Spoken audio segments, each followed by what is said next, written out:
pessoal, boa tarde. Eu sou Luna Kifuri. Está começando mais um programa Bem-Estar ao Vivo. Nesta sexta-feira, vamos falar sobre como respirar melhor para combater a asma, bronquite, pneumonia e outras doenças relacionadas. E para falar sobre o assunto, nós vamos conversar hoje com a nossa especialista, a Clínica Geral Especialista em Geriatria, Daiane Buglio. Boa tarde, doutora. Boa tarde. Muito obrigada pela presença aqui no nosso programa. Obrigada mais uma vez pela oportunidade de estar aqui e poder contribuir com vocês. Muito obrigada. Boa tarde, Gisele Bortoleto. Mais uma sexta-feira aqui, a gente debatendo aí um tema importante para o pessoal, né, Gi? Boa tarde, Luna. Boa tarde, doutora. Seja muito bem-vinda. Um tema importante nesse momento que tem todo mundo enfrentando uma dificuldade muito grande para respirar, não é, gente? Você que está em casa, se quiser participar com a gente, mande suas perguntas. E nós temos hoje uma grande especialista que vai nos ajudar a resolver todas essas questões. Luna, doutora, quais são os fatores que mais contribuem para esses problemas respiratórios, para bronquite, para asma, que causam a pneumonia? Um dos maiores fatores é o que a gente está vivendo hoje, né? Que é a baixa umidade.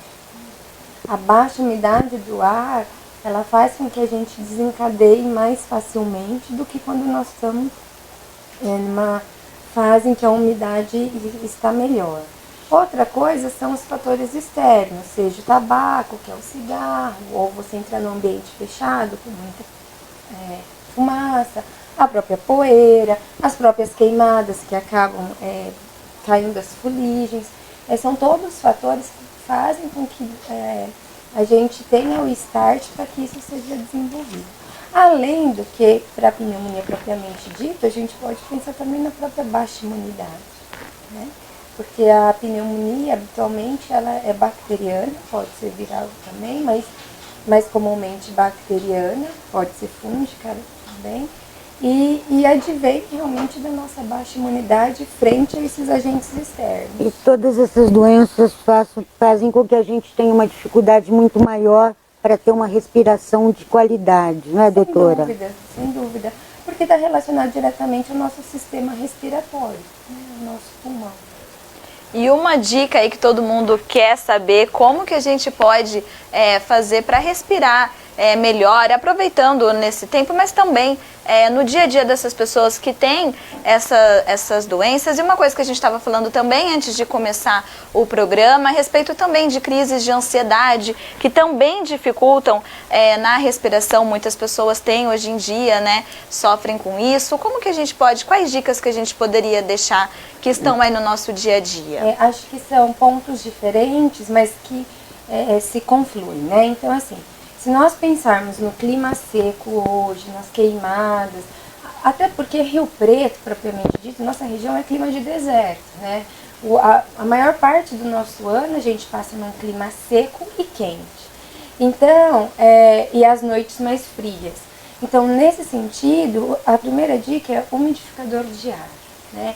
E se não tiver umidificador de ar em casa, não tem problema. Seja a toalha molhada, seja a bacia com água. São artifícios que a gente usa da época da vovó, mas que funciona tão bem quanto um umidificador no ambiente. Esse é o primeiro ponto.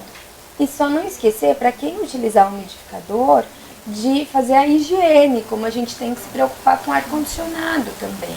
Né? A gente precisa fazer a higiene desse filtro, senão também a gente vai estar respirando micro-organismo que também pode nos levar a alguma doença.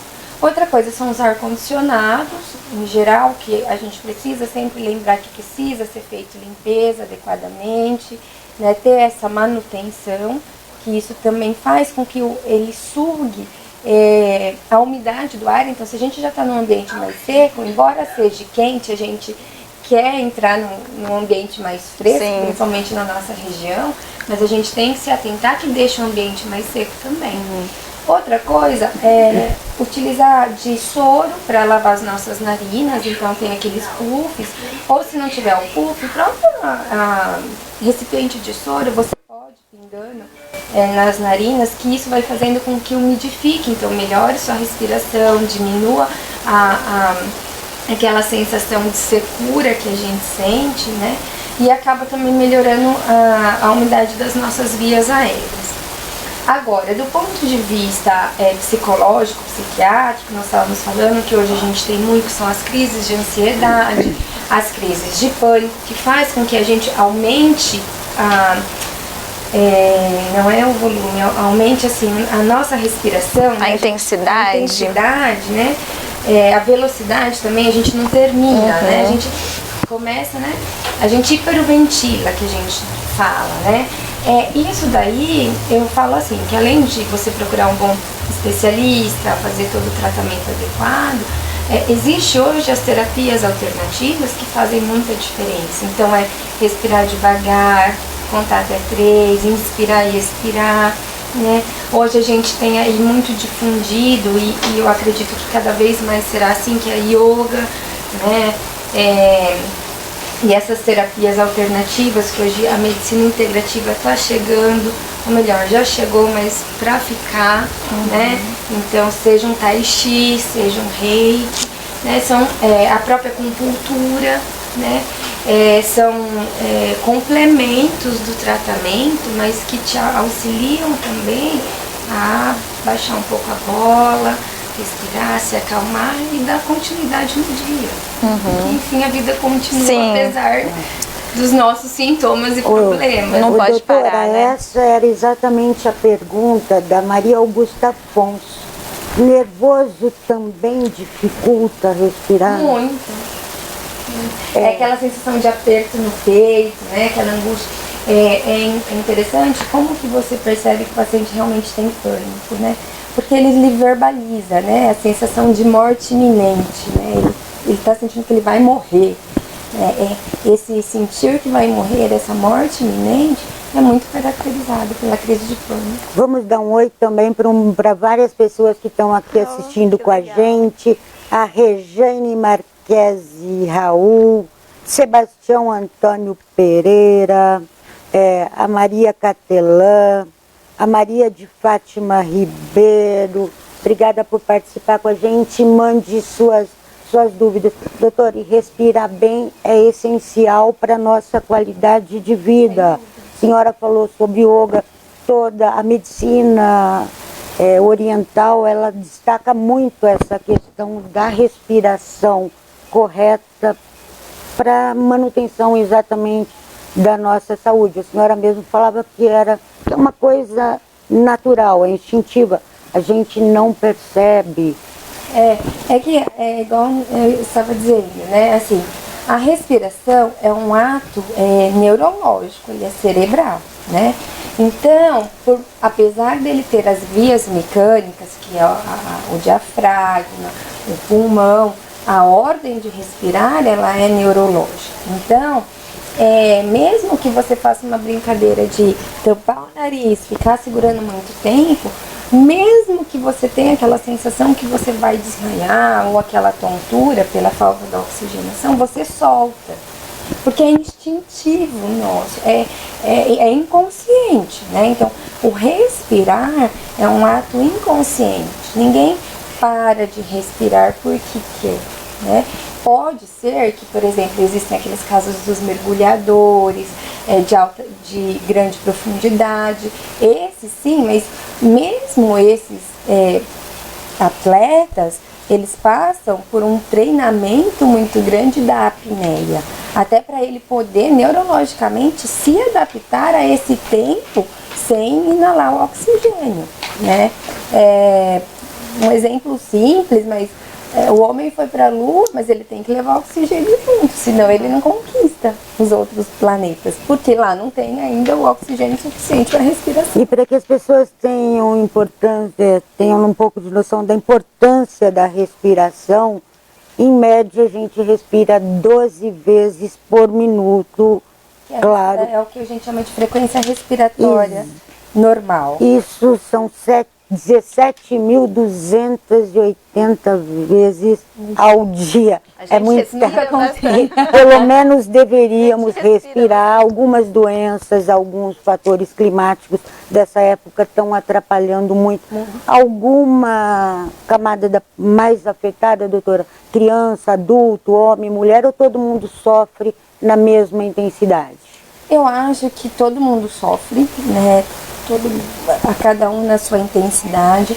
Óbvio que crianças mais, principalmente aquelas crianças que são asmáticas, que têm bronquite, né? Que isso já ela tem, isso ela nasce com essa patologia, então a gente tem que manter sob controle.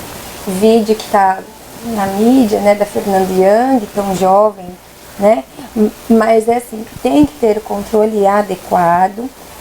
E o idoso, ele sofre, eu não falo nem pela asma em si, mas habitualmente o idoso, ele além dele ter uma imunidade mais baixa pelo próprio envelhecimento, indiferente se ele tenha uma doença ou não, então ele tem uma chance maior de ter um quadro de pneumonia, uma pneumonite que a gente fala que não é uma inflamação do pulmão, mas não necessariamente é uma infecção por outro agente, né?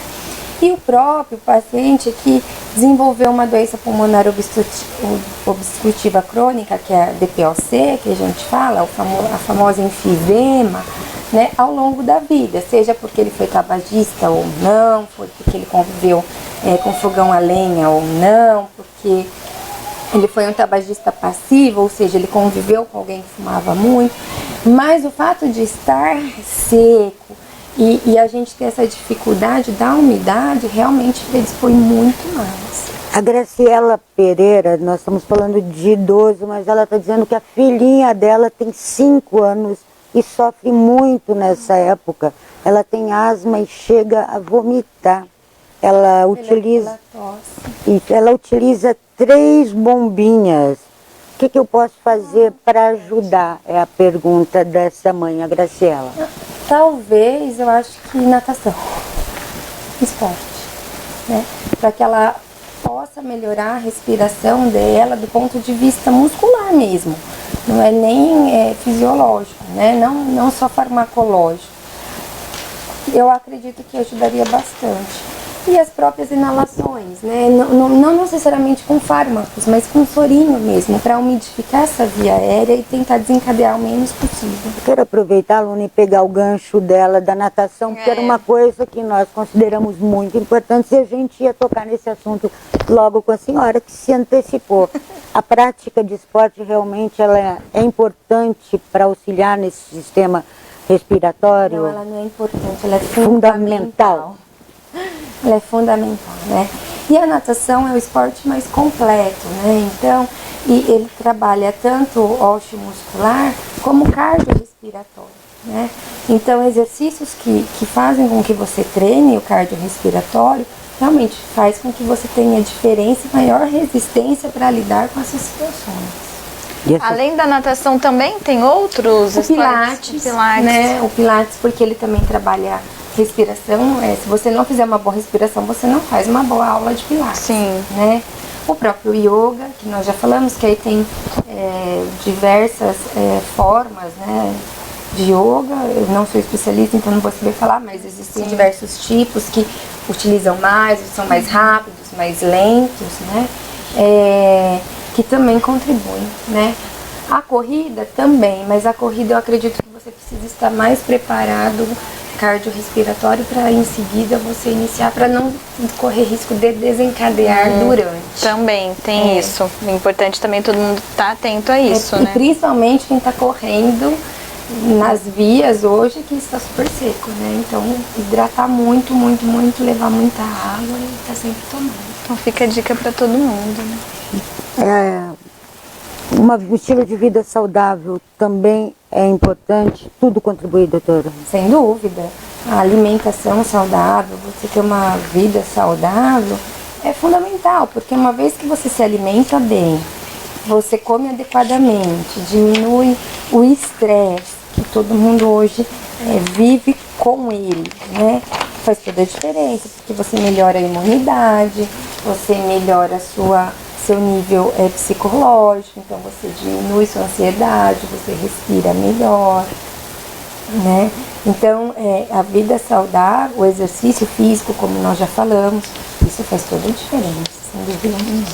O sono também interfere nessa parte? Sim, sim. O sono, ele, aliás, até é através do sono que a gente descobre algumas patologias. No sono, a gente tem a síndrome da apneia obstrutiva, né? Que é o quê?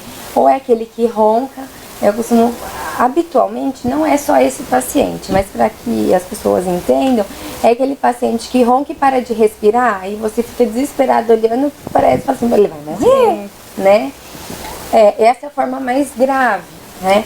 Mas essa alteração na respiração durante o sono, que aí tem N situações que vão desencadear.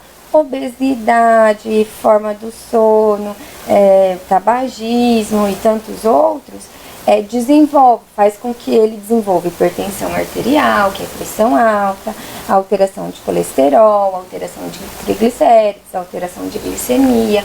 É muito interessante quando a gente consegue fazer o diagnóstico desse paciente e a gente introduz um tratamento adequado, como a parte metabólica dele responde muito bem nos exames a seguir. Melhora bastante. Muito. Não só o paciente que tem a apneia do sono, acho que esse respirar ele está ligado a uma série de, respirar corretamente, é claro, a uma série de problemas de saúde que podem ser prevenidos com uma respiração correta, doutora. Problemas cardíacos, problemas neurológicos, né, psiquiátricos, fora os pulmonares que a gente já comentou. E em uma dessas crises, seja ou de asma ou de bronquite, não sei se a bronquite dá também a crise que a gente fica com aquela respiração mais ofegante, existem algumas dicas de quem está ao lado, se deve tentar fazer alguma coisa ou se deve logo chamar pela emergência? Porque depende muito o nível de cada pessoa, né? Existem aqueles que uma coisa mais leve, então você usa a bombinha, resolve, ou você já pega o aparelho de inalador, já resolve, ou às vezes eu falo assim, até o próprio vapor, né, de água acaba resolvendo. Agora, existem casos que são muito graves, você precisa de drogas endovenosas e tudo mais, então, na dúvida, corra para uma emergência, não espere, né? Já vi paciente assim ir a óbito porque estava com quadro de pneumonia jovem, mas não, vou melhorar, entrou em choque séptico, ou seja, infecção generalizada, não conseguiu chegar no hospital. E isso progride a outros níveis. Né? No caso da criança, doutora, como é quando os pais devem ficar de olho para a dificuldade da respiração? Como é que eles devem saber que alguma coisa está errada? Já que muitas vezes a criança acha que aquilo é normal e não percebe e não sabe dizer o que é que está acontecendo. Eu acho assim, toda mãe, ou deveria ser assim, né? A gente conhece o filho da gente só de olhar, né? Assim, se bate o olho, você observa se a criança está bem ou não. Mas eu acho que é uma regra, se é que eu posso chamar assim, que serve para criança e serve para idoso, é que assim, o rosto expressa, né? Então, porque eu brinco assim, às vezes a criança não quer ir para a escola, fala, eu tô com dor. E você vê lá, ela tá linda, correndo, brincando, né? E o idoso, às vezes, é a mesma coisa. Ele fala que tá com dor, mas ele tá ali, numa boa. Ele não tem aquela expressão. Mas, habitualmente, quando eles realmente têm, você olha, você vê a diferença, né? E a respiração ofegante, realmente, a gente tem que tomar muito cuidado e correr mesmo. Uma coisa que me ocorreu agora, que você me perguntou, sobre a respiração da criança, independente de doença respiratória, é corpo estranho. Às vezes ela engoliu uma moeda, alguma coisa do tipo, e a gente não percebeu. E aí começa, né, com engasgo e tudo, e se a gente não correr, realmente essa criança, ela faz parada respiratória. A senhora disse que é instintivo, pelo menos toda mãe deveria. Tem aquelas, inclusive, que passa a noite toda indo para a criança. Então, deixa eu ver se está respirando. Exatamente. Tem todo. E a importância da água também para a respiração? Hidratar, hidratar. É indicado assim, a gente está, ou às vezes numa crise, ou às vezes alguma coisa, a pessoa bebe a água? Não. Não, no dia na a dia realidade, dela mesmo. Não, no dia a dia a gente tem que hidratar muito. Quanto mais a gente hidratar, menos risco a gente tem para tudo, né? Aquela regra dos 2 litros serve para todo mundo. E eu costumo falar assim, se você é uma pessoa que tem muita dificuldade, de 2 uma, ou pega uma garrafa PET, enche de água, e aquela é sua, então a família sabe que aquela é sua, é aquela que você vai vencer, da hora que você levanta, da hora que você vai dormir, ou então, pegue 4 de 500 ml, que é aquelas, né, que a gente usa de comercial, e deixa próximo dos ambientes que você mais utiliza, então seja a sala, seja o escritório, seja o alpendre, né, porque você vê, você lembra, né. O idoso, em especial, ele não sente tanta sede. Então, aí, se ele já não toma, ele vai tomar menos ainda. Então, isso é um fato. Agora, na crise, o que acontece? Você sente sede porque a tosse te induz, né, te resseca, faz com que você sinta sede. O problema é que, às vezes, a hora que você ingere, principalmente água gelada, te causa o vômito. Entendi. Tá? Então, falar assim, vou tomar água porque vai passar? Não. E se tiver que optar por água natural, entendi. Você tem menos chance a ter o reflexo do vômito do que se você pôr água gelada. Porque às vezes ali no anseio, né? Às vezes até as pessoas que estão por perto, um copo d'água e oferece. Então já é bom também. E corre o risco do engasgo. Também, né? Doutora, uma dúvida. Uma região muito quente e muito seca no momento, ar-condicionado, a senhora disse que retira a umidade do ar. A gente deve optar pelo ar-condicionado ou pelo ventilador para tentar minimizar os efeitos de ressecamento? Eu acho que independe. Em ambos os casos, eu utilizaria do umidificador. Eu acho que independe, né? Aquela história, porque o ventilador faz vento, dá resfriado, porque... Não, eu acho que não. Eu acho que, na realidade, é a gente que não está pronto para isso, do ponto de vista imunológico, que aí cai em tudo que nós já falamos, né? Mas para uma região como a nossa, é um umidificador de ar ou as técnicas para que a gente umidifique o ar sem necessariamente ter o aparelho de umidificador. E inalação com soro fisiológico, sempre. Ajuda muito, né? Sempre, esses dias de muita baixa umidade, se você puder chegar em casa, fazer uma boa inalação, que seja 10 ml de soro e que seja 5 minutinhos, mas é o suficiente para te melhorar. Isso também, esses cuidados que a gente tem, de colocar a toalha molhada, o umidificador, por Rio Preto ser que nem a gente estava falando no início, uma cidade bem quente, é indicado que a gente tenha esse hábito diariamente? É indicado. Tanto eu diria assim, o ano todo, né? Exceto quando a gente tem aquelas chuvas que a gente fala assim, que lava realmente, melhora a umidade do ar, que é raro. A gente não tem região aqui. Mas assim, eu indicaria o ano inteiro. Tanto para crianças, para idosos, para idosos, para todo mundo. Mais uma boa notícia para quem está esperando uma umidade, tem chuva, parece que prevista para o domingo na região, vamos esperar. Estamos todos, as crises alérgicas agradecem também, né? Tudo.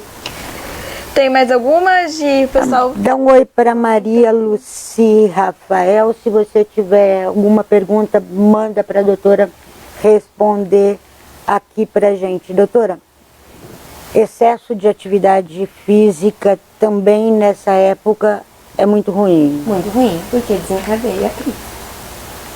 Para as pessoas que já têm as doenças ou para todo mundo? Para todo mundo. A gente vai cair naquela máxima de sempre, o equilíbrio. Tudo tem um limite. Tudo tem um limite. A gente praticando, dependendo também do horário, né? Eu imagino que sim, né? O horário, mais na tardezinha, mais fresco. Mas habitualmente mesmo que seja no final da tarde ou no início da noite, né, leve água, tome muita água. E às vezes até um isotônico. O isotônico não é indicado para todo mundo, né? Mas aquele que pode fazer uso, também ajuda. E uma dúvida que me surgiu a respeito dessas doenças mais respiratórias que prejudicam a nossa respiração, elas alteram conforme a gente vai envelhecendo, ou quando tinha em criança é a mesma crise que tem num idoso, ou... Normalmente em criança ela é muito mais intensa do que no nas idoso. Crianças. Porque no idoso, habitualmente, ele tem, mas a gente consegue deixar sob controle. O que acontece muito é que, como ele diminui o sistema imune dele, o fato dele desenvolve pneumonia. Então, faz com que ele tenha uma infecção que a gente chama secundária. Tá. Né? Então, ele acaba ganhando aí um germe que acaba levando a um quadro infeccioso. Mas na criança acaba sendo mais intenso. As crises em si. Porém, no idoso ele acaba sendo mais grave do ponto de vista de morbidade mesmo, de risco que desenvolve de morte. mais. Cuidando dessa respiração desde cedo, nós vamos garantir inclusive um envelhecimento melhor, doutora? Com certeza. É melhor em todos os sentidos. E aí não cai só na respiração, cai no hábito de vida saudável. O que a gente sabe hoje para a gente envelhecer bem, né? O exercício físico, ele é fundamental. E não é só o cardiorrespiratório. Então não adianta falar assim, eu caminho 30 minutos por dia. Que bom, seu coração e seu pulmão agradecem, mas as suas pernas, os seus braços, o seu cérebro vai ter um pouco de dificuldade. Porque a gente precisa dar resistência para que a gente possa fazer massa muscular, ou manter pelo menos, e fazer massa óssea. Então, para a gente ter maior mobilidade, maior independência, maior autonomia, a gente precisa fazer um exercício físico resistido. Mas eu tenho problema, então no mínimo um pilates. Pilates, a yoga, né, para que seja resistido e que trabalhe sua respiração. Até porque esses exercícios que nós estamos falando também trabalham muito o equilíbrio, que é uma coisa que a gente vai perdendo ao longo do tempo e que nos angustia muito, todos nós, né? Porque aumenta o risco de queda, traz insegurança, traz medo, perde sociabilidade, etc. E o ponto de vista da alimentação, mesma coisa, né? De novo, eu não acho que seja nem o céu nem o inferno. Então, assim, não é nada tão restritivo e nada tão aberto. Mas se você conseguir buscar um equilíbrio, então assim, ninguém está proibido de comer um doce, ninguém está proibido de comer uma fritura, desde que em equilíbrio. Então assim, não vai comer o bolo inteiro, de um pedaço. A fruta, a mesma coisa. Esses dias teve uma coisa muito engraçada. Uma paciente chegou, aí a filha cutucando para que ela falasse. E ela falou assim, não, é porque eu comi maçã, eu troquei o almoço pela maçã. Falei, jura? Mas a senhora comeu uma maçã assim? Não, eu comi 9. Ninguém come 9 maçãs, meu então, Deus. Assim, ela ia passar mal de qualquer jeito, vai aumentar a glicemia de qualquer jeito, ela vai ter alteração do intestino de qualquer jeito. Por mais que seja uma maçã. Por mais que seja uma maçã, que seja algo saudável. Uma não, 9. Né? Então, assim, é o equilíbrio. O equilíbrio, sim. Às vezes, o idoso, ele perde um pouco isso. Então, cabe a nós... Eu falo assim, a gente não pode ser ferrenho de ficar, não faça isso, não faça aquilo. A gente não gosta, porque né, eles também não vão gostar. Mas, saber levar, né? Então, e assim, sempre oferecer. Eu falo que eles funcionam como crianças, não que a gente compare a crianças, mas a criança você tem que oferecer muitas vezes para que ela coma. O idoso é a mesma coisa. E fazer companhia. A companhia faz diferença. É o ideal. Gente, o Rony já tá me fazendo o sinal ali, passou muito rápido. A gente entra agora no final do programa. Doutora, muito obrigada pela participação. Agradeço a participação aqui da senhora. Foi muito bom também a presença do pessoal aqui. Muito obrigada. Eu quem agradeço. Obrigada mais uma vez pela oportunidade. Gisele, muito obrigada por mais uma sexta-feira aqui com a gente. Nós trazendo aí essas informações, o pessoal participando aqui, agradecendo a todo mundo também que participou, assistiu, comentou aqui. Muito obrigada.